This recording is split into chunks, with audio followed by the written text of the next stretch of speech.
à mon avis, après analyse, je pense que le président Lissouba n'était pas prêt à organiser une élection présidentielle.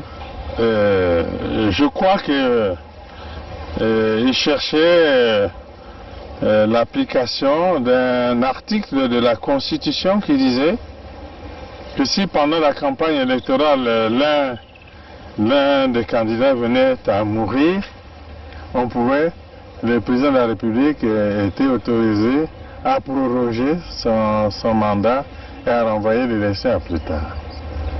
Je crois qu'il cherchait, à mon avis, cet incident-là pour que l'élection n'ait pas lieu. Parce que moi, je pense qu'il n'était pas sûr de la gagner. L'objectif, c'était Denis Sassou Nguesso. Neutraliser Denis Sassou Nguesso. Oui, neutraliser Denis Sassou Nguesso pour que l'élection n'ait pas lieu. Mes chers compatriotes, je suis en difficulté. Je me bats contre la mort.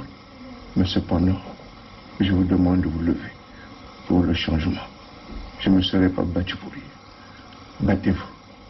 Je ne me serai pas battu pour rien. Levez-vous comme un seul homme. Faites-moi plaisir. Je me bats sur le lit de mort. Vous aussi battez-vous pour votre changement. Allez-y. Il y va de l'avenir de vos enfants. Battez-vous. Merci. Ça ne pouvait pas s'allier avec les Souba pour que nos amis de Luanda se croisent les bras. Donc nous avons obtenu un appui matériel de Luanda qui nous a permis d'aller vers la fin de la guerre. Mais je dois dire que cet appui nous l'avons obtenu début octobre 97, mais la guerre avait commencé le 5 juin 97. Et les armes venaient d'où alors? Comment elles étaient acheminées? Ah, ça, comment? Il y a les airs, il y a les mers, il y a les routes. Pour partir de Luanda au Congo, je crois qu'on n'a pas besoin d'un miracle, non? C'est un grand État qui a des avions, qui a des bateaux, comment puis-je vous dire? Par quel chemin seraient passées ces armes pour arriver? Mais ils sont arrivés. Donc nous avons obtenu un appui matériel de Luanda qui nous a permis d'aller vers la fin de la guerre. Et les armes venaient d'où alors? Comment elles étaient acheminées? Ah, ça, comment? Il y a les airs, il y a les mers, il y a les routes. Pour partir de Luanda au Congo, je crois qu'on n'a pas besoin d'un miracle, non? C'est un grand État qui a des avions, qui a des bateaux, comment puis-je vous dire? Par quel chemin seraient passées ces armes pour arriver? Mais ils sont arrivés. Donc nous avons obtenu un appui matériel de Luanda qui nous a permis d'aller vers la fin de la guerre. Et les armes venaient d'où alors? Comment elles étaient acheminées? Ah, ça, comment? Il y a les airs, il y a les mers, il y a les routes. Pour partir de Luanda au Congo, je crois qu'on n'a pas besoin d'un miracle, non? C'est un grand État qui a des avions, qui a des bateaux, comment puis-je vous dire? Par quel chemin seraient passées ces armes pour arriver? Mais ils sont arrivés.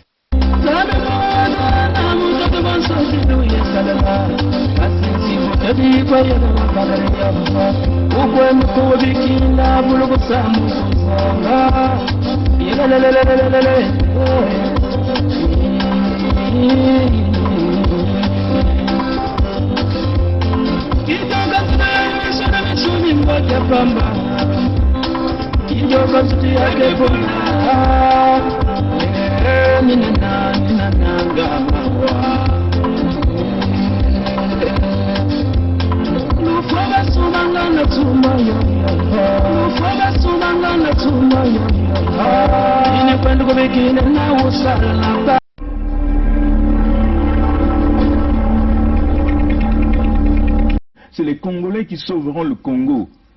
Ce n'est pas la communauté internationale. N'y comptez pas. C'est les Congolais qui sauveront le Congo. Ce n'est pas la communauté internationale. N'y comptez pas.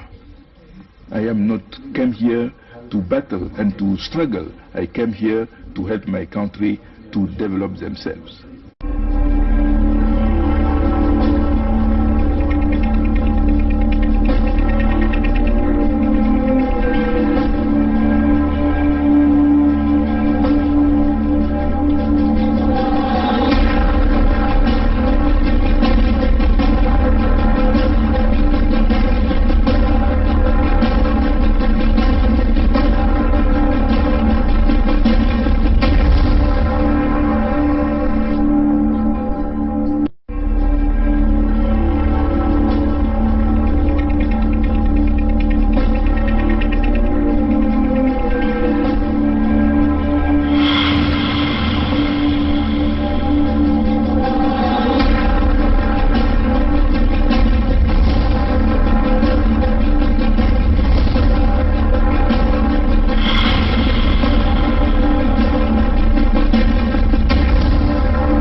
Cher peuple du majestueux royaume de Luango, souverain et insoumis, cher peuple de la grande vallée du Nyari et du pôle souverain et insoumis, le collège royal du Luango, ayant à sa tête Sa Majesté Makosso V et Sa Majesté Tikaya Zinga Ier qui vous parlent, vous adressent ces salutations.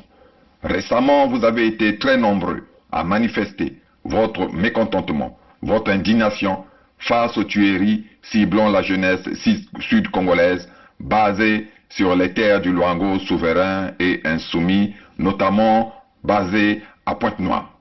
En effet, sous le prétexte mensonger, sous le couvert de la fausse étiquette de bébé noir collée de force à nos enfants, les tontons macoutes des bords de la Lima, ayant pour chef Sassou Deni, commettent actuellement des exactions à l'endroit de la jeunesse sud-congolaise. Ces exactions n'ont pour seul but que de tenter de choquer et d'intimider nos jeunes afin qu'ils ne puissent pas se révolter face au terrorisme dont, il faut le dire, Paris est l'auteur, le commettant, et le boucher d'Oyo, le sous-préfet français des bords de la Lima, le bras droit, le préposé. Le collège royal du Luango, souverain et insoumis, a été saisi, comme d'ailleurs il est saisi chaque fois que vous subissez, nous subissons des privations, des tortures, des viols, des vols, des meurtres, des exactions en tout genre dans nos territoires occupés par l'Hexagone sous le couvert des nordistes, des Mboshi, qui n'agissent en réalité que par procuration authentique donnée par le palais de l'Élysée, le véritable père et patron du Congo-Brazzaville. Que pouvons-nous faire pour mettre définitivement un terme à nos difficultés, à nos souffrances? Pour l'instant, nous vous demandons une fois de plus de signer massivement la pétition pour un nouveau départ de notre grand peuple Congo, pour la mise en place effective de notre espace protecteur commun, la Fédération du Sud-Congo. Après avoir accompli votre devoir citoyen, croyez-nous que nous accomplirons avec vous la part de travail qu'il nous revient. Mettre la France dirigeante corrompue, raciste et esclavagiste, ainsi que leurs serviteurs Mboshi, définitivement hors d'état de nuire. Nous stopperons, une fois pour toutes, la violence, le pillage de nos ressources naturelles, les crimes de sang et les crimes économiques dont la tentative actuelle d'aliénation de l'historique baie du Luango, pourtant classé site historique et patrimoine mondial, nous apporte la preuve. Chacun de nous doit prendre ses responsabilités afin que nous puissions arrêter de façon ferme et définitive ce volcan artificiel de misère et de violence qui crache sans cesse et sans répit sa lave de sang et de larmes dans tout le sud Congo. en signant massivement la pétition, vous reprenez, nous reprenons dans les faits, le pouvoir sur les terres léguées par nos ancêtres, ce pouvoir qui en droit, juridiquement, a été effectivement repris le 7 juin 2020 et le 21 mars 2021 au travers des actes d'annulation des traités inhumains qui autrefois furent imposés à ceux qui aujourd'hui nous assistent, tels des satellites mis sur orbite, nos ancêtres, Bukulu Bitu. Bukulu Bitu Bikeyitu, Bakutu Barnabetu, Bakoko Yabeto Kenabeto, nos ancêtres sont avec nous. Vive le Luango souverain et insoumis pour que vive la Fédération du Sud Congo. Vive la grande vallée du Niari et le Poul souverain et insoumis pour que vive la Fédération du Sud Congo. Bantlumon, Vandu, Vandu, Vandu, Vandu. Bukulu, Vandu, Vandu, Vandu, Vandu. Sa Majesté Chikaya Zinga Ier, roi du Luango. Ce direct-là rapidement. C'est comme on lisait les commentaires du frère Alfred, qu'il a dit clairement que, je vais encore le lire, là, ce qu'il a écrit là, le frère Alfred. Hein. Il a été clair, le frère Alfred. Qu'est-ce qu'il a écrit? Je vais rapidement le lire. Je vais simplement voir qu'est-ce qu'il avait écrit. Hein. Alfred, ok. Qu'est-ce qu'il a écrit? Bon. Oh. Et bonjour frère Bernard, frère Bernard. On va lire, je vais rapidement lire ce qu'il a écrit là, parce que c'est très important. Hein? Juste le temps que je fasse ça. Je vais ouvrir un peu là. Non, voilà. Oh. Bon. Il a dit ceci. Il commence à être un peu raisonnable. L'Emboshi ne peut pas être raisonnable, frère Alfred. Jamais les Mboshi ne seront raisonnables. Jamais du tout. Comprenez ça, chers amis. Bon, il dit encore l'USK est la seule et meilleure issue. Bon, et voilà. Donc, ce qu'on veut encore dire ici, à notre peuple spécifiquement, à ce grand peuple du Sud Congo,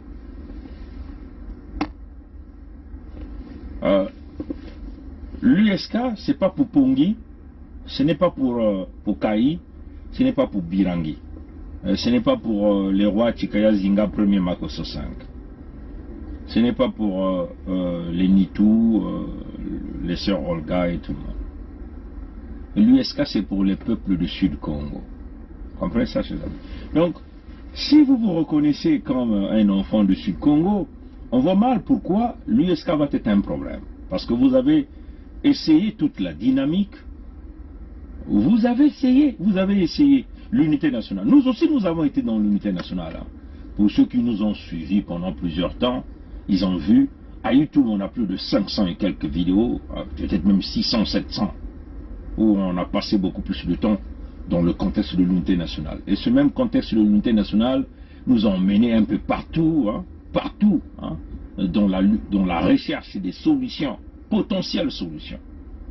On est parti peut-être 2 ou 3 fois à l'ONU, dans le contexte d'aller chercher le contexte de l'unité nationale.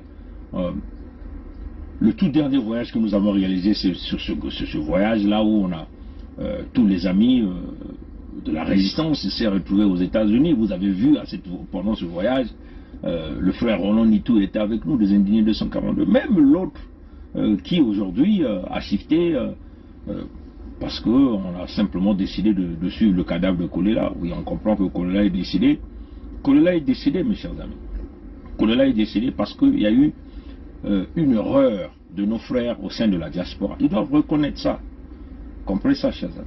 Bon, maintenant là qu'il est décédé, ils sont derrière le cadavre. Je ne sais pas quelle vérité vous êtes en train de chercher. Je ne sais pas quelle est la vérité que sa famille cherche encore. Et cette vérité, elle est connue. Ce Kolela a été empoisonné par Sassou Nguesso et les Mboshi le 20 mars 2021. Comprenez ça, chers amis. Malheureusement, même dans leur discours, quand vous suivez même les Lydie Kolela, Mais ces gens-là sont dans l'embrouille. Les Lidi Kolela vous disent que Kolela est décédé le 21. C'est une façon de légitimer les élections du Mboshi pour qu'il ne respecte plus son article 70 de la Constitution. La Constitution de Mboshi, hein, c'est pas du 15 octobre 2015. Hein. Cette même Constitution, ce même article que lui, le Mboshi, accusait le président Lissouba. Pour dire non, Lissouba n'était pas prêt à organiser les élections, donc il comptait sur un article de la Constitution qui disait que si l'un des candidats n'est pas disponible, ben lui il va proroger l'élection et demeurer au pouvoir. Bon, à mon avis, après analyse, je pense que le président Lissouba n'était pas prêt à organiser une élection présidentielle. Je crois qu'il cherchait l'application d'un article de la Constitution qui disait que si pendant la campagne électorale l'un des candidats venait à mourir, le président de la République était autorisé à proroger son mandat et à renvoyer l'élection à plus tard. Je crois qu'il cherchait, à mon avis, cet incident-là pour que l'élection n'ait pas lieu. Parce que moi, je pense qu'il n'était pas sûr de la gagner. L'objectif, c'était Denis Sassou Nguesso. Neutraliser Denis Sassou Nguesso. Oui, neutraliser Denis Sassou Nguesso pour que l'élection n'ait pas lieu.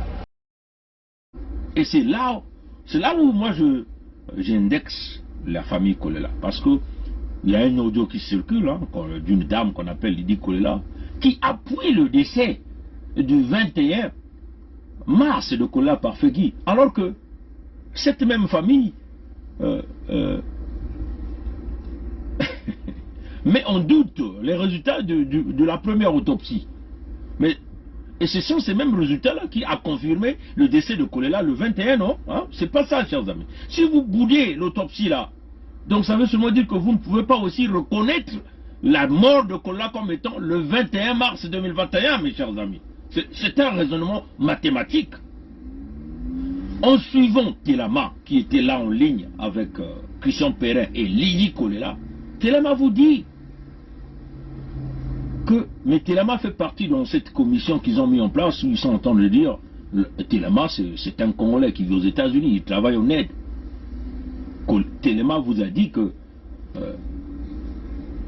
quand ils étaient en train d'emmener le corps de Kolela, hein, c'est pas du CHU, à l'aéroport de Brazzaville, de Mfouamavoula, les bras de Kolela pendaient, le bras pendait. Quand Parfait sort de cette salle, il est totalement couvert par un drap blanc de la tête aux pieds. Quand Parfait sort de cette salle, il est totalement couvert par un drap blanc de la tête aux pieds. Et surtout quand on regarde un peu la chronologie des événements avant que on arrive à la mort de Parfait Kolela, il y a je dirais, on dit sous roche. Vous avez parlé de la chronologie des événements, si vous pouvez nous en parler en détail, ce serait une très bonne chose pour nos téléspectateurs. D'accord. Donc d'abord, cette chronologie, nous l'avons reçue et nous sommes en train de la faire traduire pour la partager avec des Américains ici, des structures américaines qui sont concernées de cette situation-là et qui veulent savoir exactement ce qui s'est passé. Donc la chronologie, nous l'avons et nous allons la faire traduire et nous allons l'envoyer dans ces structures-là qui nous ont demandé ça. Mais ce que l'on note, c'est ceci.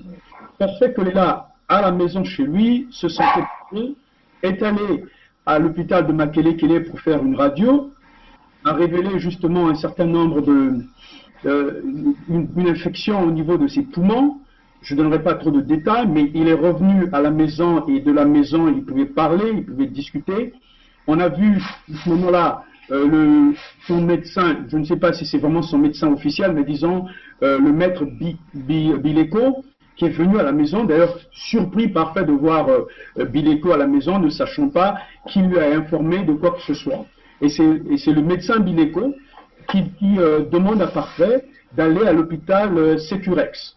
Donc Parfait suit le conseil de son médecin, va à Sécurex, il est gardé pendant quelques temps à Sécurex, et juste il passe quelques nuits là-bas. À Sécurex, il parle, ils envoient même des messages à certains de ses membres dans son parti politique, mais à un moment donné, il y a, pour raison ou pour une autre, il faut pouvoir l'évacuer au CHU. Excusez-moi, au CHU, je voulais dire.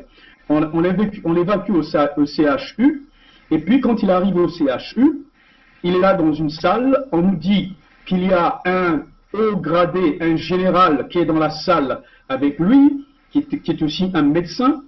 On nous dit qu'il y a un haut gradé, un général qui est dans la salle avec lui, qui est aussi un médecin. On nous dit qu'il y a un haut gradé, un général qui est dans la salle avec lui, qui est aussi un médecin. Et ce qui est très surprenant pour nous, parce que nous avons eu justement à discuter avec des médecins ici, quand Parfait sort de cette salle, il est totalement couvert par un drap blanc de la tête aux pieds. Quand Parfait sort de cette salle, il est totalement couvert par un drap blanc de la tête aux pieds. Quand Parfait sort de cette salle, il est totalement couvert par un drap blanc de la tête aux pieds. Alors, c'est bizarre parce que moi, quand je regarde des informations, je lis un peu sur... C'est justement quand quelqu'un meurt qu'on le couvre totalement. Alors, c'est bizarre parce que moi, quand je regarde des informations, je lis un peu sur... C'est justement quand quelqu'un meurt qu'on le couvre totalement. Alors, c'est bizarre parce que moi, quand je regarde des informations, je lis un peu sur... C'est justement quand quelqu'un meurt qu'on le couvre totalement. Et donc, quand nous avons appris cette information, l'une des choses que nous avons faites, c'était justement de prendre des informations, de parler à des médecins. Alors, on a couvert Parfait de la tête aux pieds. Ensuite, pendant qu'on le transporte pour l'emmener du CHU, excusez-moi, du CHU à l'aéroport, eh ben, il y a son bras qui tombe. Et là, il n'est même pas capable lui-même de relever son bras. C'est justement l'un de ces militaires généraux qui soulève son bras et qui le remet sur, le lit de l'hôpital sur lequel on le transporte. Ça, c'est ce que nous savons qui s'est passé à Brazzaville. Sur la civière, alors. La civière. Alors, on a couvert Parfait de la tête aux pieds. Ensuite, pendant qu'on le transporte pour l'emmener du CHU, excusez-moi, du CHU à l'aéroport, eh ben, il y a son bras qui tombe. Et là, il n'est même pas capable lui-même de relever son bras. C'est justement l'un de ces militaires généraux qui soulève son bras et qui le remet sur, le lit de l'hôpital sur lequel on le transporte. Ça, c'est ce que nous savons qui s'est passé à Brazzaville. Sur la civière, alors.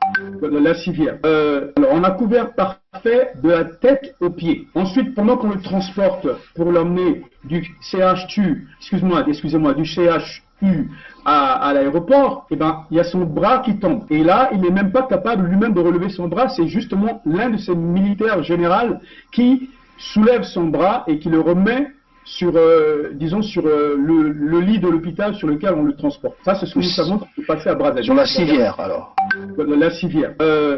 On nous a dit, je ne veux pas donner tous les détails parce que vous savez que c'était un cas qui est encore sur son quête, donc je ne peux pas donner tous les détails, mais je donne les grandes lignes. Il semble-t-il que le médecin devait partir, il hésite de partir, finalement, je parle de Bileko. Finalement, le petit frère Mexan qui devait aussi y être ne part plus. Finalement, c'est simplement le monsieur Bileko qui rentre dans l'avion et qui arrive à Paris avec les escales, différentes escales.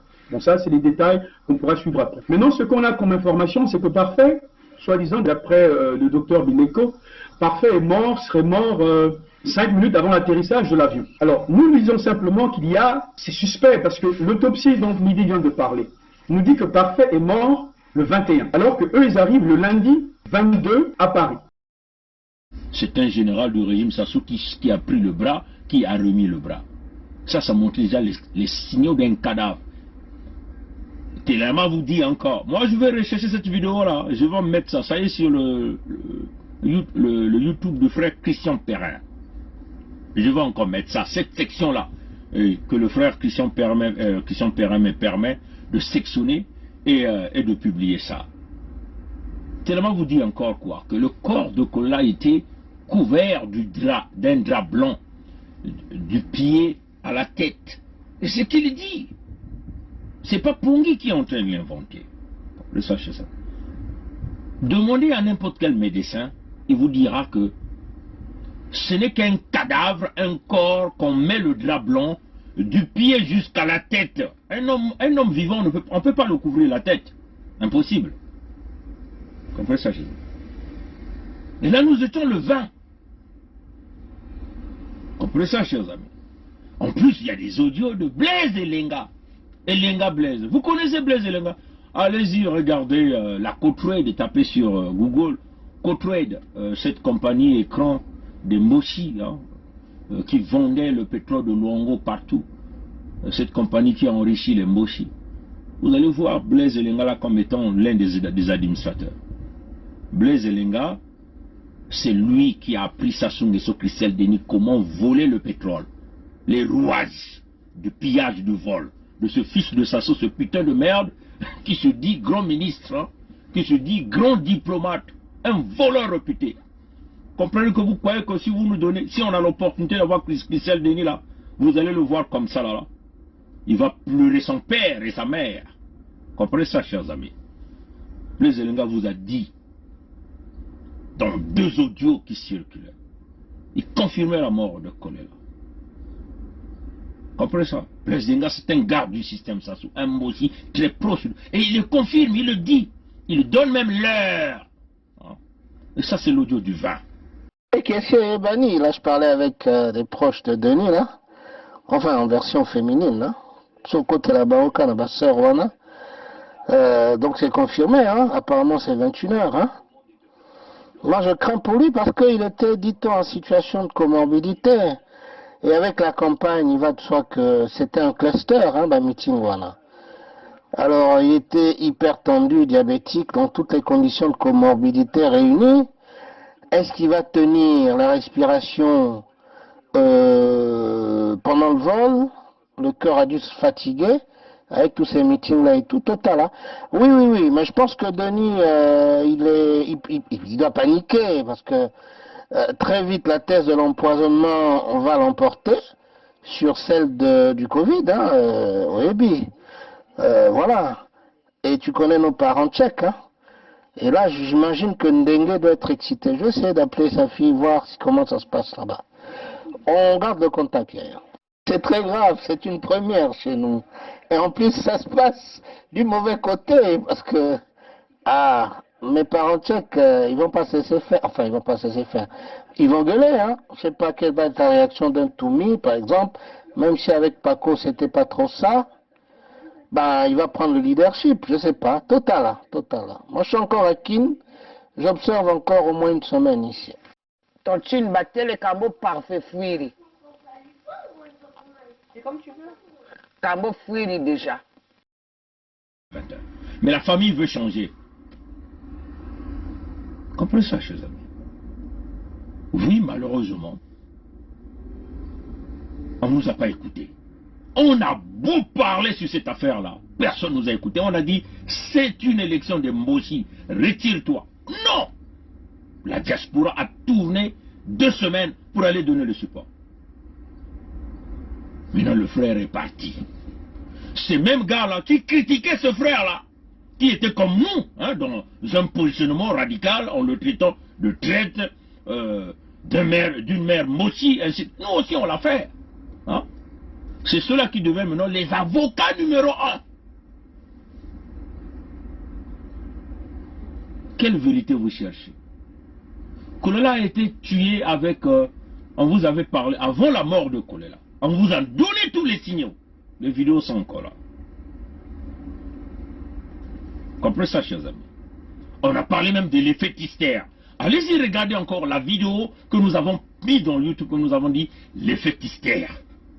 Les mêmes signaux que nous avons vus dans l'empoisonnement de Tister Tikaya, Jean-Pierre Tister Tikaya, ce sont les mêmes signaux que nous avons vus dans Kolela. Et là, nous avons encore alerté, nous avons annoncé. Là encore, personne ne nous a écoutés. C'était le moment propice de sortir Kolela de là, de l'emmener rapidement en Europe, hein, comme déjà ce qu'il voulait faire. Pour lui faire un bilan généralisé, peut-être qu'on pouvait le sauver en ce moment-là. On a lancé l'alerte. On a dit l'effet Tister, regardez ça dans Kolela, dans Nsati Mabiala. Nsati Mabiala pose les mêmes problèmes. Malheureusement pour Kolela, ils ont disjoncté le processus. Pendant même leur élection. Mais à quel moment ils ont disjoncté l'opposition? C'est quand Kolela est allé chercher à faire un deal à Oyo. Où il est parti nuitamment entre 2h et 5h du matin dans la journée du 10 au 11 janvier 2021. Curieux, pendant que vous voulez aller en élection avec un compétiteur, mais tu honores quand même un rendez-vous d'un compétiteur dans la nuit. C'est pour dire quoi? Ça, c'est des questions que tout le monde... Et qui l'a dit? C'est Boukadia, Modeste, qui est venu dire ça. Après, nous avons vu les mêmes frères de la diaspora qui boudaient ce que nous avons déjà dit, sont venus le confirmer. Eli Moussan, Moussampa, est venu le dire. Hein? Nous avons commis cette vidéo-là. Donc, dans les coulisses, je vais vous donner un peu ce que nous avons reçu comme explication. Le président Guy Brice Parfait Kolela était en réunion avec Sassou Nguesso qui l'appelle. Parce qu'il a été abordé par le gouvernement français qui voulait un peu savoir sur son projet s'il arrivait à être, disons, élu. En toute honnêteté, comme un homme politique, il a donné son projet. Il dit que non, mais la France serait toujours un partenaire parce que c'est un partenaire historique. De ce point de vue-là, il ne va rien changer. Ben voilà, il est parti avec beaucoup de garanties. Au même moment, quand il était reçu par les Français, Sassou Nguesso a eu un coup de fil, parce que Sassou Nguesso, lui, c'est un as des infiltrations. Il a été infiltré le débat, il a été informé de l'échange que venait avoir le président Guy Brice Parfait Kolela. Le mec a séduit. C'est ce qui lui a valu la convocation de Sassou Nguesso avec tout ce que nous attendons sur le toit, où il était parti voir si Sassou Nguesso. Ils sont restés de 2h du matin jusqu'à 5h en réunion. Donc, chers compatriotes, lorsque Sassou Nguesso le fait venir, il était attendu de tous ces gens du Nord. Les Ndengue, les Ayessa, les Bouya, Antoinette Sassou, tout ce monde-là, les gens de Dominique Okemba, tout son staff là, il attendait. Malheureusement, quand Parfait Kolela arrive, il pousse la porte, il voit tout un monde qui l'attendait. Commencez à expliquer. On lui pose la question, mais pourquoi tu veux te positionner? Est-ce que... Oui, mais est-ce que tu ne peux pas te retirer? C'est ce qui lui a valu la fameuse... le fameux discours de Ayessa qui lui dit non, mais maman pekisiyo, papa pekisiyo, moi ne moquez pas autres pekisiyo. Qui est moi n'a moqué? Vous n'arrivez même pas à donner le respect même à un gamin. 40 ans, vous n'avez rien fait. Laissez les autres aussi qui savent respecter les institutions continuer. Au cours de cette réunion-là, chers compatriotes, ils ont donné de l'argent. Eux, quand ils donnent de l'argent, ils croyaient que M. Parfait c'était un gamin. Il les a dit non, je ne prends pas votre argent. Je ne vais pas prendre l'argent, mais je vais aller réfléchir sur tout ce que nous avons discuté ici. Là-bas, il ne donne pas d'abord son point de vue. Il n'a pas donné la réponse. Il dit, je m'en vais, mais je veux réfléchir. Quand il rentre chez lui, évidemment, la nouvelle a couru dans leur réseau que, ça y est, Parfait à Bomimboka. Comprenez ça chez eux. Maintenant, vous êtes à la recherche de la vérité. Quelle est cette vérité-là que vous cherchez? Nous ne savons pas. Kolela a été tué par Sassou avec l'approbation des Français. Le cadavre de Kolela a été déplacé de Brazzaville à Paris. C'est pour dissimuler toutes les informations possibles. Bon, là, vous comptez encore sur la justice française. Vous allez obtenir quoi? Cette justice qui est bâillonnée, qui est manigancée. Les avocats, les juges, les procureurs sont payés par l'État français. Vous allez avoir quel résultat? Comprenez ça, chers amis? Il serait peut-être mieux de sauvegarder le frère hein, quand il était encore vivant, comme nous avons fait, nous sommes battus pour qu'il ne rentre pas là-dedans, pour qu'on ne le tue pas. Comprenez ça, chers amis. Donc, ça c'était juste une parenthèse, hein, parce qu'on a pris un peu le contexte de Kolela. L'objectif de Moshi, éventuellement, c'était de tuer Kolela et de créer un canal pour le fils zaïrois que vous appelez Sassou Nguesso Christelle Denis. C'est ça l'objectif, hein. L'objectif principal, c'est ça. Et voilà pourquoi vous avez vu que on est en train de le pousser comme un camp, et nombreux parmi vous sont en train d'acclamer. Un serpent à 10 têtes qui est en train de grandir. Mais nous au sud, on n'accepterait pas. S'il faut qu'on va prendre les armes, parce que c'est cela. La libération va passer par les armes. C'est clair. Parce que d'une manière logique, comme vous avez dit, l'USK demeure la solution. Donc l'USK, on n'a pas besoin de tout le monde. Comme déjà, une petite fraction fait une opposition à l'USK, parce qu'eux sont dans le contexte de l'unité nationale, hein, donc dans le contexte des débrasistes, des mossistes, dans le contexte des mochis. Ils donnent une raison. Ils disent que nous avons fait des enfants avec des femmes mochis ou avec des papas mochis. Ça, c'est leur raison. D'accord. Mais vos enfants, vos familles que vous avez constituées, vos relations ne vont pas compromettre la vie de l'ensemble des populations au Sud-Congo. C'est ça notre vision. Vous avez fait votre choix. Vous êtes dans les 49% qui ont rejeté l'USK. Mais l'USK n'avait besoin que de 51% de majorité dans chaque région que nous avons largement dépassé. Comprenez ça, chers amis. Et donc ça continue d'avancer. Dans notre procédure, nous avons donc éventuellement procédé par l'abolition des accords ancestraux, que vous êtes suffisamment bien informés. Donc, à l'heure où nous sommes en train de vous parler, les terres du Sud sont totalement souveraines. Et nous avons été très clairs là-dedans. On a dit, les Moshi doivent sortir. Grand peuple du grand royaume de Luango, grand peuple allié et frère du grand Sud Congo. C'est le digne successeur du grand roi Mani Makosso Tikosso au sein du collège royal du Luango, chapeauté par Sa Majesté Makosso V et Sa Majesté Tikaya Zinga Ier, qui reprend la parole aujourd'hui. Nous sommes en guerre. Une guerre qui nous a été imposée par le sous-préfet français du bord de la Lima depuis plusieurs années maintenant, disons depuis plusieurs décennies. Notre peuple, nos peuples, courent à sa perte, à sa disparition si nous ne réagissons pas. Ne passons pas de la parole, du droit légitime aux actes. En effet, nous avons longuement discuté, répondu à la provocation et à l'action de l'ennemi par des écrits et avec notre langue.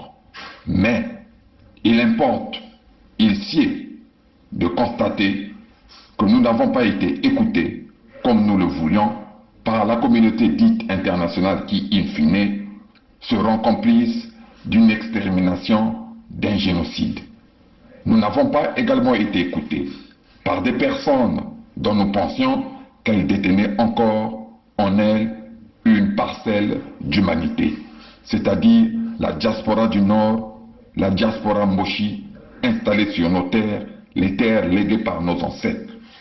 Mon rôle, en tant que chef, en tant que guide de mon peuple, est d'être au-dessus de la mêlée.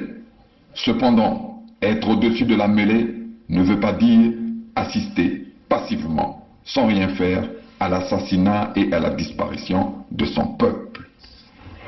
Par conséquent, face à cette oppression permanente, nous devons, conformément au décret royal numéro 4, promulgué et entré en vigueur le 24 décembre 2020, non seulement réagir, mais aussi et surtout contre-attaquer. Tous les Moshi et leurs alliés, supporters du mal, ne sont plus les bienvenus sur nos terres, sur les terres léguées par nos ancêtres. Ces Moshi et leurs alliés, de gré ou de force, doivent sortir, être expulsés de nos terres. Face aux armes de guerre, nous devons réagir et contre-attaquer avec tous les moyens à notre portée.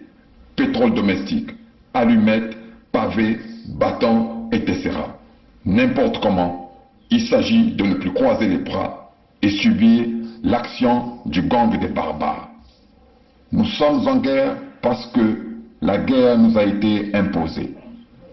Si nous avons gagné spirituellement et juridiquement cette guerre depuis le 7 juin 2020, il s'agit maintenant de gagner physiquement face à un ennemi déjà terrassé, mais qui donne l'apparence contraire pour tenter de regagner un second souffle.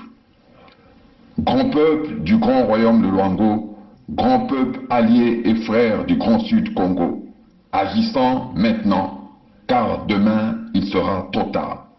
Moi, votre roi, devant n'importe quelle juridiction sur cette terre, et un jour devant la juridiction suprême de Nzambiampongo, le Dieu créateur, je répondrai au nom de mon peuple, je vous défendrai et j'exposerai à la face du monde le plan machiavélique et diabolique visant à nous faire disparaître.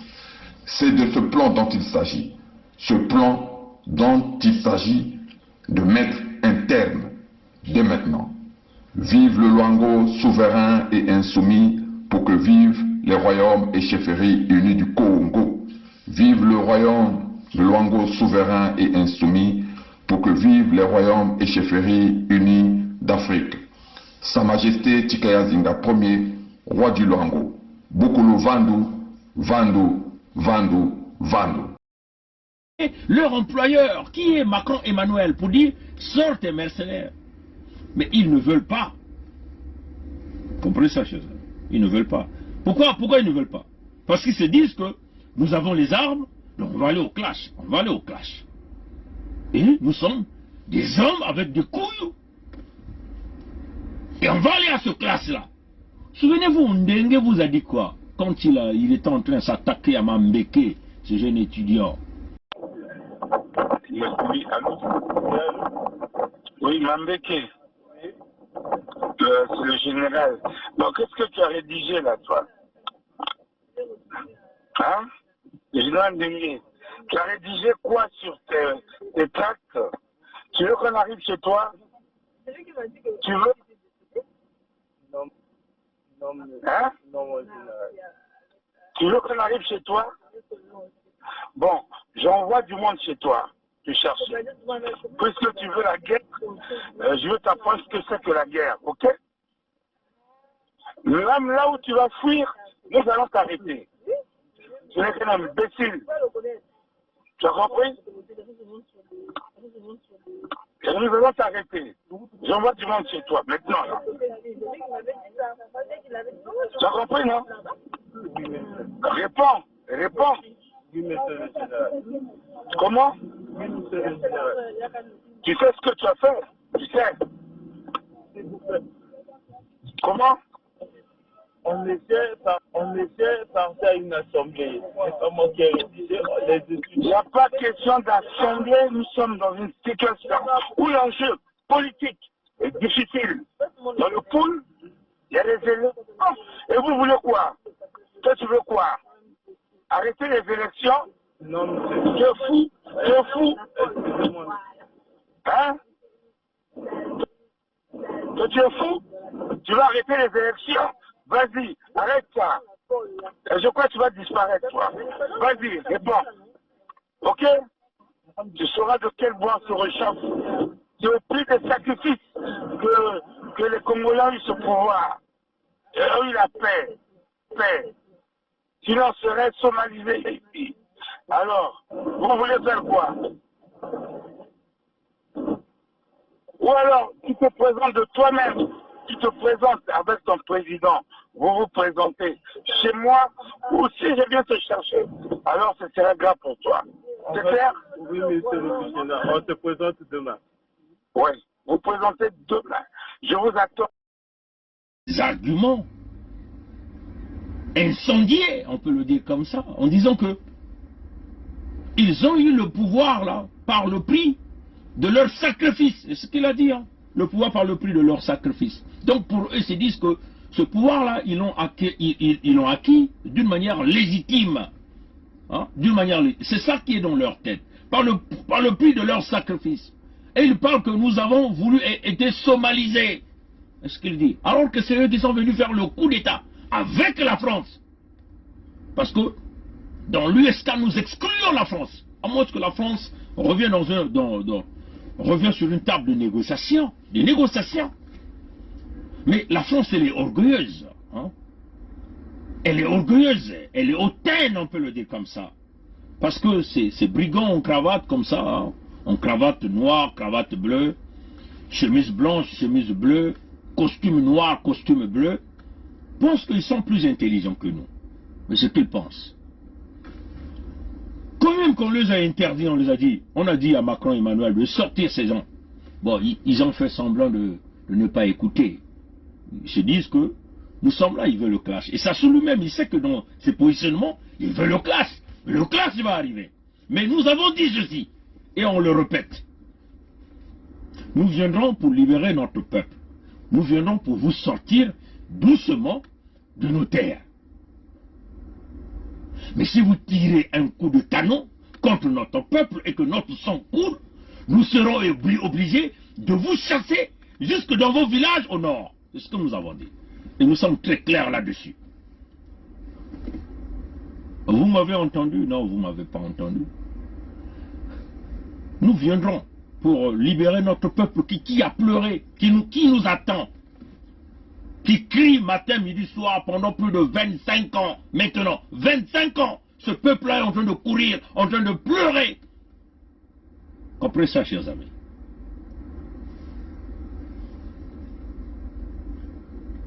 Vous tirez un coup de canon dans nos terres pour continuer à faire couler le sang du peuple Congo sur nos terres.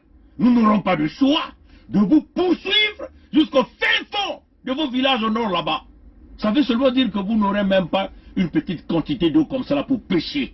C'est ça la vérité. Comprenez ça, chers amis. Donc, nous avons encore dit dans la correspondance que aucun contrat minier ne doit être approuvé au Sud-Congo vu qu'il n'y a aucune autorité légitime et légale. Qu'il s'agit de Luango souverain insoumis, dans la documentation envoyée par Emmanuel Macron, par le décret, même le décret numéro 4, ils n'ont pas le droit, ni la légitimité d'octroyer un contrat minier, d'exploitation des mines, un contrat d'exploitation même de nos terres, de l'agriculture sur nos terres. On ne peut pas laisser au Mbosi nous tripatouiller les sols. On ne peut pas. S'ils veulent faire leur agriculture, ils iront faire leur agriculture, leur autosuffisance au nord du Congo. Nous-mêmes, les enfants du Sud, nous ferons notre agriculture. C'est comme ça, on est clair. S'ils veulent mettre le fils zaïrois, leur président, c'est au nord Congo, parce que le Sud n'aura plus besoin de président. C'est le fédéralisme. Les Mossi ont montré leurs limites. On ne peut plus. Voilà la problématique que nous avons posée sur la table. Et cette problématique, vous devez comprendre pourquoi nous sommes arrivés là. Partout où nous irons, même devant Dieu, lui-même, le créateur de l'univers, maître du ciel et de la terre, nous donnera toujours raison. Parce que nous, au moins nous aurons essayé, mais en contrepartie, on ne nous a pas écoutés.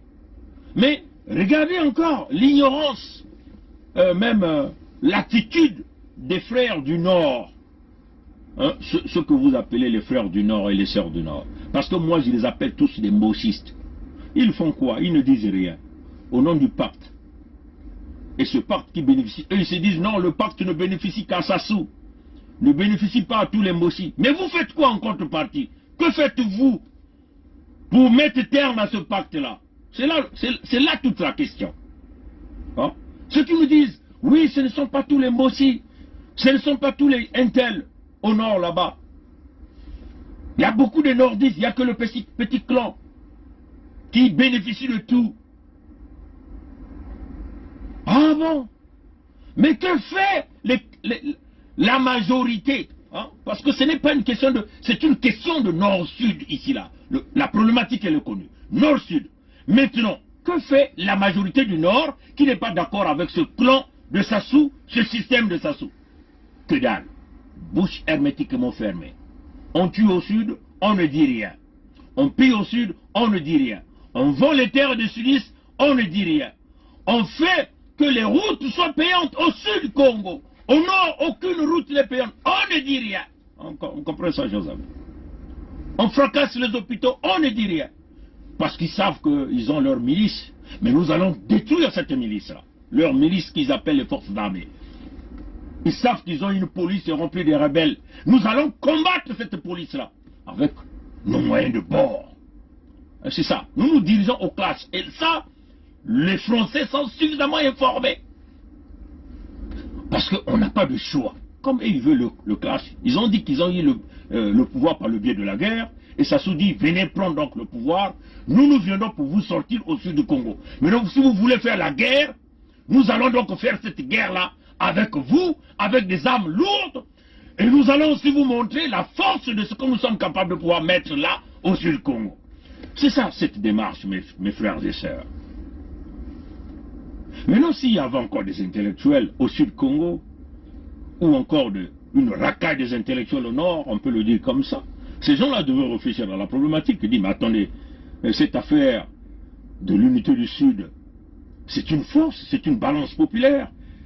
Cette affaire de l'unité du Sud, c'est une véritable problématique. Comment peut-on faire pour régler cette affaire-là? Non, non, non, non, non. Ils ont des yeux fermés, des oreilles fermées. Ils s'en foutent. En contrepartie, ils disent quoi? Oh, le fou de Pongui, là, avec son drapeau, il veut sectionner le Congo. Et ce qu'il dit, là. Oh, le fou de Kaïla, avec ses drapeaux de USK, il veut sectionner le Congo. Oh, le fou de Birangi, là, c'est des malades mentaux, ils veulent sectionner le Congo. C'est ce qu'ils disent, hein. Mais en contrepartie, ils ne voient pas la problématique. Ils ne voient pas la souffrance des peuples du Sud. Comprenez ça, chers amis? Vous voyez, hein, c'est ça qu'on appelle la psychologie. Les plus fous ici, c'est lesquels? C'est vous.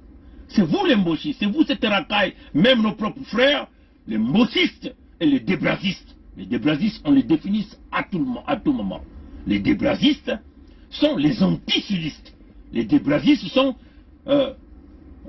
les pousseurs des caddies, les cireurs de chaussures, les porteurs des valises des Mboshi. Les débrasistes sont des tueurs, ceux-là qui boivent le sang, le descendant du peuple Congo. Comprenez ça chez eux. Les débrasistes, ce sont ceux-là qui ont fracassé les hôpitaux au sud Congo. Les débrasistes, ce sont ceux-là qui ont bousillé le système éducatif.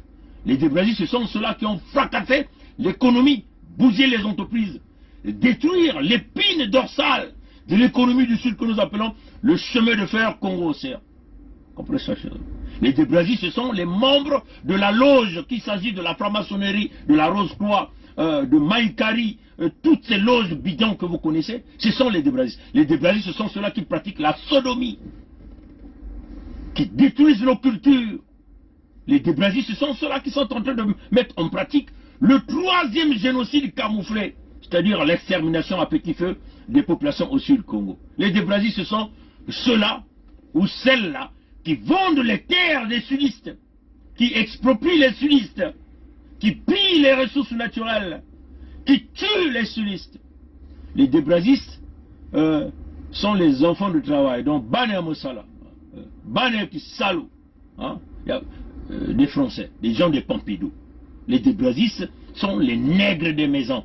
Les débrasistes sont les travailleurs des gens de Pompidou. Les débrasistes reçoivent les ordres de Macron Emmanuel, de cette cellule africaine à l'Élysée. Les débrasistes, c'est des bonariens qui pensent qu'ils doivent mériter tout ce qu'ils méritent par le biais de la connexion, de la loge, donc de la soumission, en possédant par la sodomie, en donnant leur postérieur. Et c'est ça, les débrasistes. Les débrasistes, en réalité, c'est les antidémocrates, les anti-républicains. Les débrasistes sont des espions, on peut le dire comme ça, des comploteurs. Comprenez ça, des spécialistes de conspiration theory. C'est ça les débrasistes. Hein? Et parmi ces débrasistes, il y a les gens qui sont les membres de nos familles, Il y a des gens qui sont nos camarades, notre entourage. Il y a des gens qui sont nés même là au Sud Congo. Leurs parents sont nés là, leurs grands-parents sont nés là au Sud Congo. Les débrazistes égale aux mbossistes. Mbossistes, c'est simplement toutes les autres ethnies qui travaillent dans le contexte du débraziste. Toutes les autres ethnies qui protègent le mbossi. C'est ce que nous appelons les mbossistes. Mais les mbossistes font partie des débrazistes. Comprenez ça? Les mbossistes sont les alliés des mbossis. Parce que les mbossis sont les gendarmes, on peut simplement dire les mercenaires, les rebelles de la France, que la France utilise. Au lieu que les blancs français viennent, ils utilisent les mbossis. Et les mbossis emploient les mbossistes. Mais tous font partie d'un grand ensemble que nous appelons les débrazistes. Par le biais de leur patron qu'on appelle Débraza. D'ailleurs, une fois Mavoula va revenir une fois Mavoula. Parce que ça fait partie du Sud-Congo. La statue de Débraza qui est là, nous allons casser. D'ailleurs, nous avons déjà lancé à tous les jeunes qui sont en foi Mavoula de casser la statue. Les musées Débraza, c'est du jamais vu. Pendant que nous sommes dans une période où partout ailleurs, on est en train de casser les statues de ceux qui vendaient les Noirs, des colons qui ont tué, qui ont maltraité, qui ont violé les Noirs. Mais là, en foi Mavoula, vous avez encore la statue de Débraza, un musée de Débraza. Mais allez-y comparer le musée de Maluango. C'est là où on vous dit il s'agit du combat de Makoko et de Maluango. Donc la bataille de Luango dont on vous parle, c'est ça que nous sommes en train de voir aujourd'hui. Comprenez ça chez eux.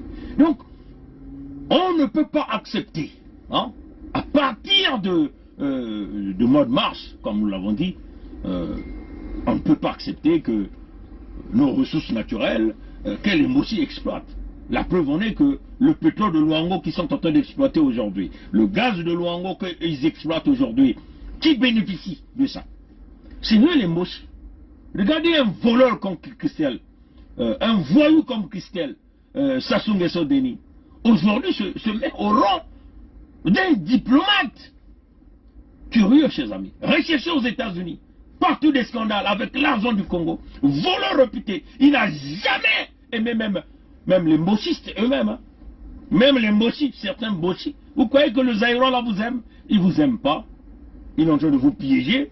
Vous allez le mettre là. Il vous donne des petites miettes de l'argent qu'il a pris, l'argent du Sud-Congo. Et vous êtes là. Il vous attire comme un appât. Une fois que vous le couronnez, vous allez voir la couleur. Comment le serpent dit était capable de fracasser. Si son père a tué même vous-même les mbossis et les mbossis, combien plus forte raison le fils qui n'est même pas de ce vous. Comprenez ça, chers amis.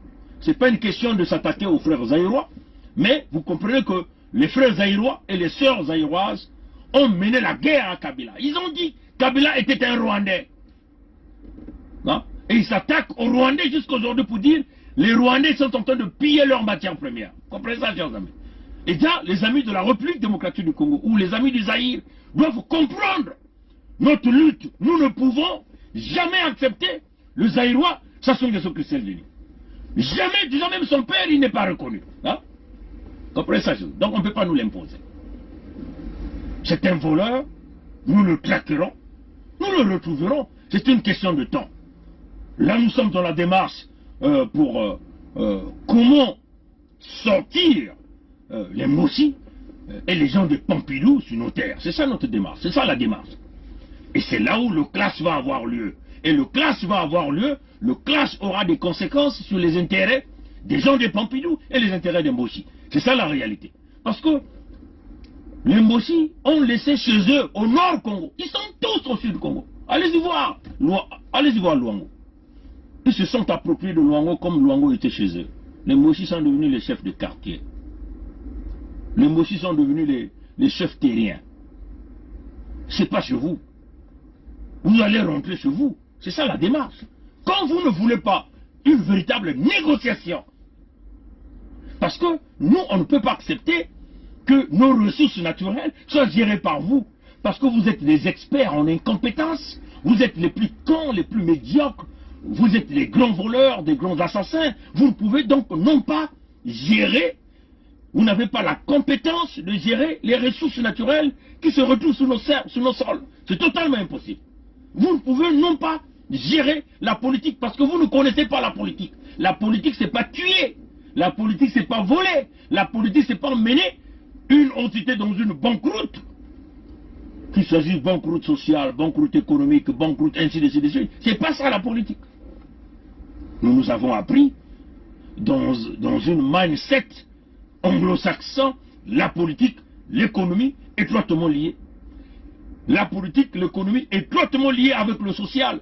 La politique, l'économie étroitement liée avec l'ensemble des populations. C'est ça la vision. Et quand vous avez été incapable, nous serons ces gens-là qui viendront pour diriger, pour changer les choses. Et c'est ce que nous demandons à nos frères et nos sœurs. Oui, nous avons posé l'USK comme étant une véritable balance des forces. Parce que souvenez-vous, on vous a toujours dit, il y a deux sortes de forces que vous pouvez opposer au système Sassou. Il y a la balance populaire, hein, ou encore l'équilibre des forces militaires. Comprenez ça, chers amis. Là, nous avons reçu à imposer la balance populaire, et là, cette balance populaire viendra avec l'équilibre des forces militaires. C'est tout. Il faut armer le peuple du Sud pour se défendre. C'est ça la démarche. Allez-y dire à n'importe quel peuple qui est oppressé, la solution c'est ça. Il faut armer le peuple pour se défendre. Et le peuple du Sud va être armé. Il y aura des lois que nous mettons en place. Un enfant du Sud aura le droit d'avoir les armes de guerre et celui. Et ça sera cadré par des lois. Comprenez ça, chers amis? Parce que nous allons changer la mentalité. Comprenez ça? Ah oui. C'est ça la réalité. Donc, face aux brigands, aux rebelles, Mochi, il faut armer le peuple du Sud pour se défendre. C'est ça la démarche. Ah, il faut armer le peuple du Sud pour se défendre. Aucun peuple ne s'est libéré sans les armes. Malheureusement. En face des brigands, des prédateurs, qui commencent même à venir nous attaquer dans les périphéries de nos villages. Ils sont maintenant dans les périphéries de nos villages. Donc, c'est-à-dire que dans les grandes villes, ils ont déjà réussi à nous exproprier, à tout prendre. Ils nous ont créé un climat de désastre. Pas d'emploi, pas d'eau potable, pas d'électricité. Aucun moyen de survivre. Et là, ils commencent maintenant à venir nous attaquer. Ils commencent maintenant à venir nous attaquer dans les périphéries, c'est-à-dire que dans nos villages. Là où nous partons souvent se ressourcer. Comme dans les grandes villes, on nous a chassés, il n'y a plus rien. Il y a des moments où nous allons donc vers ces villages-là, nous nous dirigeons vers ces villages-là pour se ressourcer, pour chercher à manger, pour chercher à prendre des vivres. Ils viennent maintenant nous attaquer là-bas. Pour exterminer une potentielle vie en détruisant l'eau, parce que c'est cela, par une exploitation des mines solides avec des permis dont des combines entre les Mochi et avec le partenaire chinois. Comprenez ça? Parce que vous savez que toutes les compagnies pétrolières, en dehors de Total, hein, en dehors de Total, peut-être avec Eni, hein, même Eni, moi je considère Eni aujourd'hui comme une vraie mafia. Hein, on comprend ça, chers amis. En dehors de Total, les autres compagnies qui sont là, dans le système pétrolier, toutes ces compagnies, c'est pour l'Inguesso. C'est ça qui est la vérité. En dehors de Total, hein, en dehors de Total, les autres compagnies qui existent, ces compagnies-là, vous trouverez toujours d'Inguesso à l'intérieur. Donc nous sommes là dans une véritable mafia qui ne profite à personne, si ce n'est qu'à cette famille de médiocres, que toute leur vie, ils ont été nourris, logés, habillés, véhiculés. Comprenez ça, chez eux. Soignés avec les fonds du contribuable. Toute leur vie. Tout ce que ces gens-là détiennent. Comprenez ces gens-là. Moi, j'ai ma belle cravate ici. Ça, j'ai acheté ça avec mon argent. Moi, j'ai ma belle chemise ici. Hein? J'ai mon petit costume ici. J'ai acheté ça avec mon argent. Là, je travaille. Comprenez ça, chers amis. Moi, j'ai ma petite voiture ici. Hein? J'ai acheté ça avec mon argent. Quand je bois mon café, par exemple, là, comme si on veut le boire un très bon café Tim Hortons, notre café du Canada. Je prends même une gorgée là.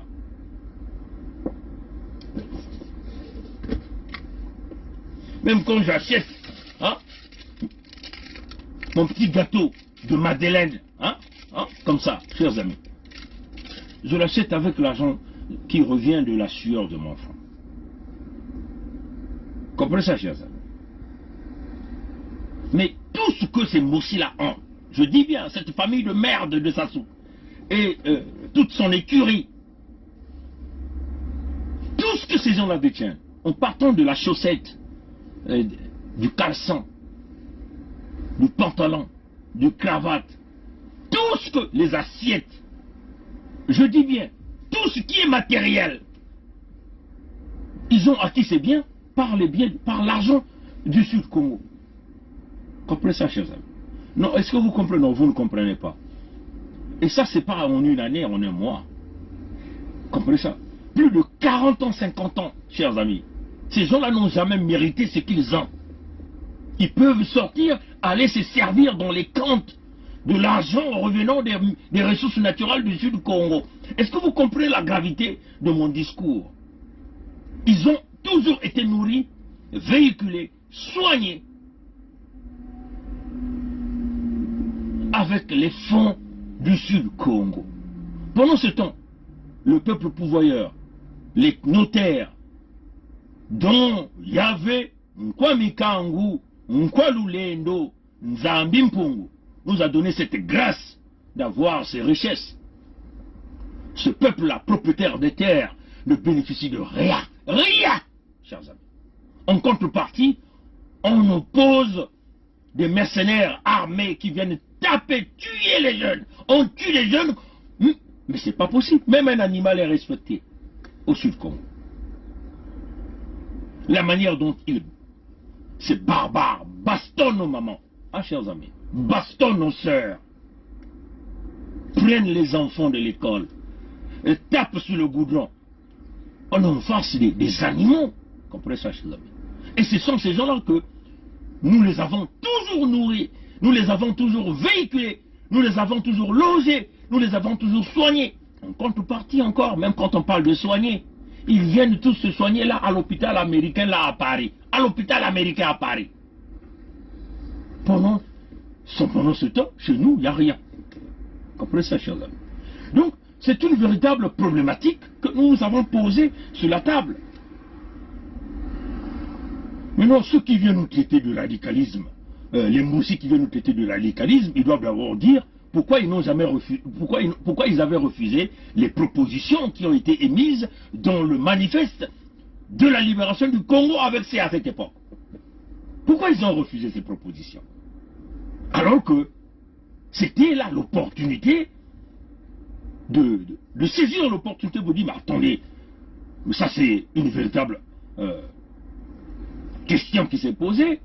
Il faut peut-être qu'on essaie de regarder et discuter pour essayer de trouver des solutions. On a proposé un fédéralisme démocratique dans lequel personne d'autre ne pouvait encore prendre ce pouvoir-là. Le fédéralisme démocratique est une vision claire qui consiste à terminer ces fameux conflits ethniques-là. C'est-à-dire que finir avec le tribalisme de merde que nous avons. C'était ça en réalité. C'est une façon de prévenir qu'un seul individu puisse détenir ce pouvoir financier, ce pouvoir politique, ce pouvoir militaire, ce pouvoir social-là. Le fédéralisme démocratique, c'était remettre le pouvoir entre les régents, donc entre les mains des citoyens, des autochtones des régents. Les régents devaient avoir comme une petite compétition, mais réglementée par le contexte du fédéralisme, dans la mesure où nous voulons que quasiment les régents évoluent rapidement à la même façon, avoir une puissance économique, une puissance éducative, une puissance sanitaire, une puissance sociale. C'était ça la vision. Et en équilibrant les forces de sécurité, la police devait désormais être gérée par les régions. C'est-à-dire que chaque région devait avoir sa propre police. Parce que néanmoins là, il devait avoir quelque chose qui devait déclencher dans la tête de attends, mais ça sont mes frères, Ce sont les frères du coin. Pourquoi on doit les malmener comme s'ils étaient des étrangers? Comprenez ça, chers amis? C'est une façon de créer ce que nous appelons la police de proximité. Parce que vous êtes du coin, vous êtes du coin, vous connaissez les gens. Les gens vous connaissent. Créer une police, c'est ce qu'on appelle protect and serve. C'est-à-dire que protéger et servir. Le policier est là pour protéger son citoyen et de le servir. Et en ce moment-là, il devait y avoir une relation de cohabitation entre le policier et les citoyens. Les populations deviennent donc en ce moment-là les agents de renseignement pour le policier afin d'éliminer les crimes dans le quartier. C'est comme ça qu'on appelle la police de la communauté. Vous comprenez ça? C'est ça la vision du fédéralisme. Et les forces de sécurité allaient être dispatchées. Si vous aviez un bataillon d'infanterie dans le Niadi, parce qu'on a dit qu'il n'y aura plus le Niari. Le Niari, ça c'est les expressions du blanc. Nous, on revient avec le nom légué par nos ancêtres, Niadi. S'il y a par exemple un bataillon d'infanterie dans le Niadi, il y aura donc le bataillon aéroporté dans la Lekoum. S'il y aura par exemple il y aura en ce moment-là un bataillon marine, là dans Luango, parce qu'il y a la mer qui est là. Il y aura donc un bataillon spécifié dans les drones, le contrôle aérien, là même dans le pool. Comprenez ça, chers amis. Et il y aura peut-être ce qu'on appelle toute la balistique, la balistique, pour déclencher des missiles. Peut-être même là, dans la Bouinza, peut-être dans le Poul ou dans le Luango, et ainsi de suite. Comprenez ça, chers amis. On ne peut pas tout donner là. Regardez ce qui se passe. Le truc de Makola que les gens là, il y a quelques individus, quelques armes, mais l'artillerie lourde, tout se retrouve chez lui à Tchambicho. Parce que c'est là il veut faire sa base, ou encore à Nwambalendoki, là où il a caché ses hélicoptères, et ainsi de suite. Comprenez ça, chers amis. Donc nous savons ce que nous avons à faire. La cartographie de Pointe-Noire, ça a été déjà repéré. Les bases militaires, entre guillemets, là où il a placé ses mercenaires, ils sont identifiés. Donc les points de neutralisation, ça c'est connu. Comprenez ça, chers amis. Et puis, à Tchamicho, on n'a que des mercenaires là-bas. Il suffit de jeter un projectile pour tout bousiller. Comprenez ça, chers amis. Donc, le fédéralisme, c'est cela. On distribue les forces de sécurité. Comprenez ça, chers amis. Et il y aura donc une police fédérale qui va s'en occuper de tout ce qui est criminalité à l'intérieur, à l'extérieur, la coordination, ainsi de suite. Le fédéralisme, c'est remettre le pouvoir économique entre les mains des dirigeants. On n'aura plus le fameux portrait. Comment un individu peut-il vous forcer sa photo à lui, dans vos boutiques, dans vos maisons, dans vos bureaux? Non, pas du tout. Ça, c'est le culte de la personnalité. Et ça ne doit plus exister. Comprenez ça, chers amis.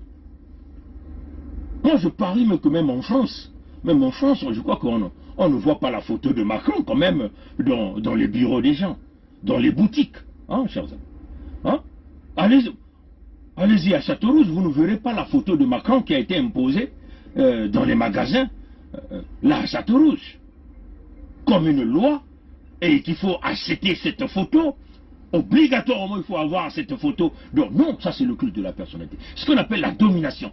Et en termes bibliques, pour ceux qui prient, la Bible des chrétiens, la Bible des catholiques, la Bible des protestants, c'est de l'idolâtrie pure et simple.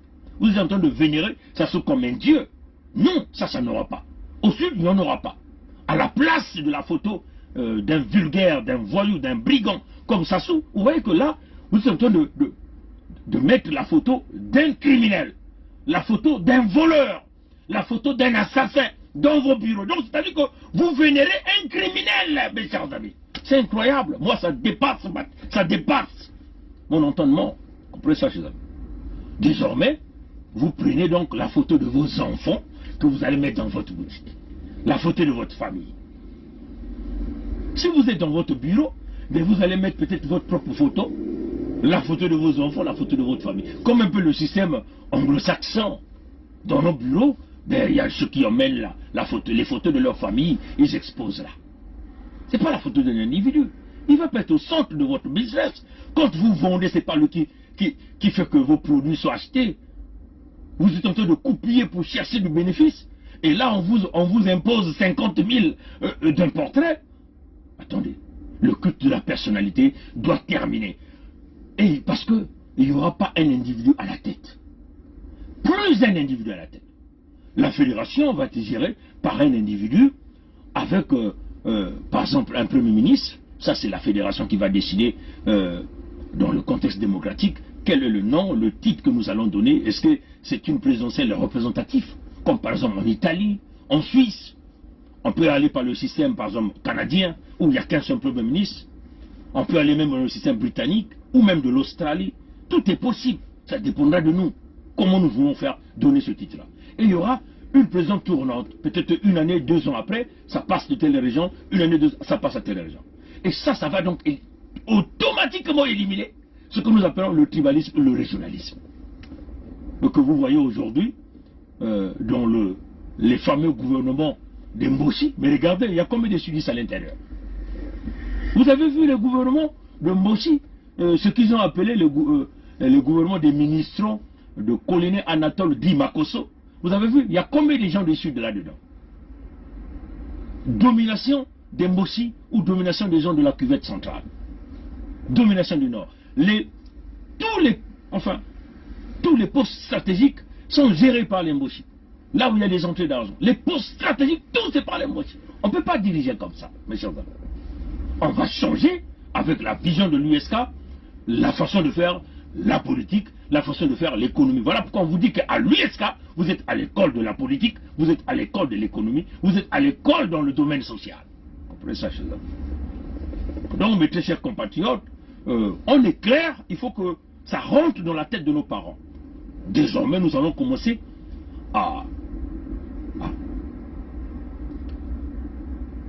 comment le dire, on va amener le challenge. Si les Mboshi donnent un permis à une compagnie pour chercher à exploiter nos sous-sols, nous allons tout faire pour brûler cette compagnie-là au Sud-Congo. C'est clair. Il faut que nous soyons clairs là-dedans. On brûle cette compagnie parce que ça ne va pas nous profiter à nous. Désormais, les richesses naturelles qui sont exploitées dans la Bouenza vont avoir des dividendes. Les gens, les populations de la Bouenza vont tirer le maximum de profit. Donc, ce que nous appelons le contrat social. Il faut qu'il y ait une coopération directe. La construction des hôpitaux, la construction des routes, l'aménagement des écoles, ainsi de suite. Et ce n'est pas les écoles avec ce fameux bâtiment-là. Hein, long tableau noir. Non, ça c'est fini. Ce style-là est fini. Comprenez ça, chers amis. Et c'est ce que nous allons emmener pour avancer. Les Mboshi ont montré leurs limites. Ils sont incapables. Ils ne seront jamais capables. Parce qu'ils sont médiocres. Ils sont mauvais. Ils sont assassins. Tout ce qu'ils savent, tous ceux-là qui viennent avec de bonnes idées, doivent être assassinés. Par empoisonnement et tout. Non, on ne peut pas évoluer comme ça. On ne peut pas, au Sud-Congo, on ne peut pas se permettre que nos cadres à nous, nos enfants à nous, visionnaires, on continue à les couper les têtes comme ça. Non, pas du tout. On ne peut pas accepter. La politique, ce n'est pas tuer les autres. Comprenez ça, chers amis. C'est une divergence d'opinion, mais vous ne pouvez pas mettre là à tuer les gens. Si vous n'êtes pas capable, vous devez dégager. Maintenant, si vous ne voulez pas dégager, on va s'affronter avec les armes. Voilà la position. Maintenant, ceux-là qui nous disent, oui, vous allez encore mener la guerre. Alors, donc vous voulez quoi? Que nous, on reste là. On vend nos terres. On va tripatouiller nos sols. On tripatouille nos eaux, nos forêts. Et on est là assis, en train de regarder, de pleurnicher. Mais pourquoi vous nous appelez encore? Pour demander de l'argent. Pourquoi vous voulez qu'à tout le monde qu'on vous envoie l'argent au Congo? Pourquoi toutes les fois que quelqu'un décède au Congo là-bas, l'argent doit revenir en Occident pour vous enterrer? Non, chers amis.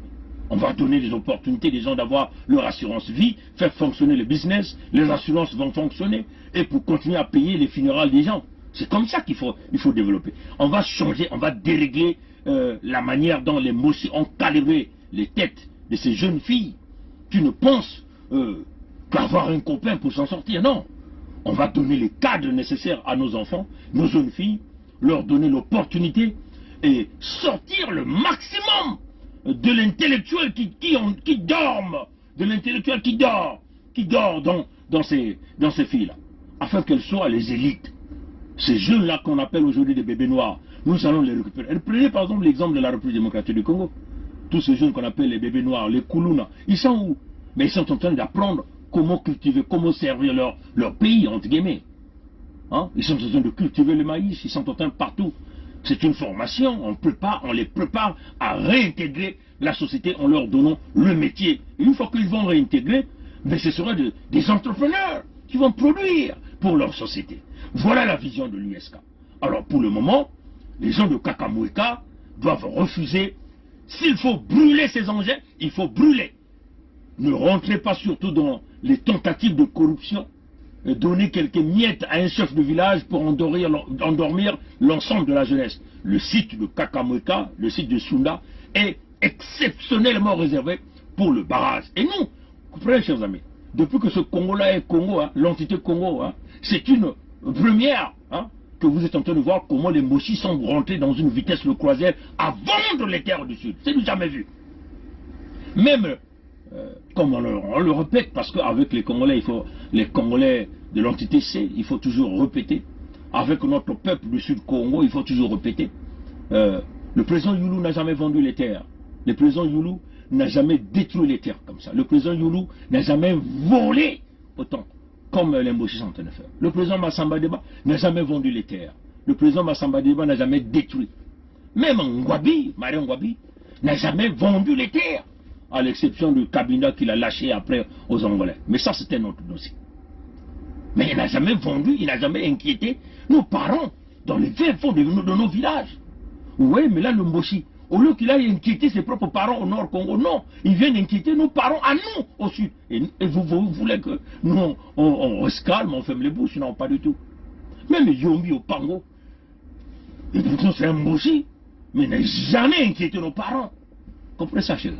Le président Lissouba n'a jamais inquiété aucun garde du Nord que le président Lissouba est allé vouloir ravir leurs terres, vouloir leur chasser, vouloir exploiter ou saboter leurs ressources en eau, saboter leurs forêts. Jamais le président Lissouba l'a fait. Mais regardez ce que les Mboshi sont en train de faire. Là, ils sabotent. Non, on ne peut pas accepter. C'est nos terres à nous. Nous avons là le droit et la responsabilité de protéger ces terres. Merci d'avoir suivi le direct. Voilà. Je vais simplement essayer de mettre ça là. Le peuple gagne toujours. La lutte continue. Ingeta. À la prochaine, chez eux. C'est notre pays à nous tous. On ne peut pas prendre seulement les gens, le même parti et les autres. Mais il y a une chose que je veux vous parler, une chose. Le Congolais n'a jamais voulu les guerres. Le Congolais lui-même, il ne peut pas la guerre. Ceux qui aiment la guerre, je te dis maintenant, c'est le PCT. Le président avait 2 mandats.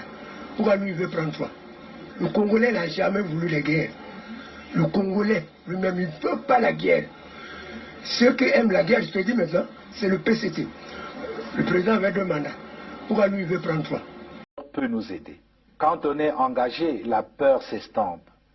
Quand on n'est pas engagé, la peur occupe le lieu qui devait être rempli par l'engagement. Je pense aux sportifs engagés, je pense aux militaires engagés, je pense aux femmes engagées dans leur ménage, engagées dans l'éducation de leurs enfants. Elles n'ont pas peur. Elles n'ont pas peur. Les engagés n'ont pas peur. Et si nous, Église aussi, nous étions engagés, nous n'aurions pas peur. Même sans être Saint Ignace qui désirait le martyre, nous serions audacieux pour dire aux politiciens, même aux politiciens de nos ethnies propres, que ceci n'est pas bon. Quitte à ramasser des gifles, quitte à être persécuté, mais on n'aurait pas peur. Je pense que la peur, c'est l'expression d'un vide, d'un manque d'engagement. Et donc, d'un manque d'amour. Parce que celui qui aime ne peut pas ne pas s'engager. Quand on aime Dieu, on s'engage. Quand on aime la nation, on s'engage. Quand on aime les autres, on s'engage. Quand on n'aime pas, pourquoi s'engager?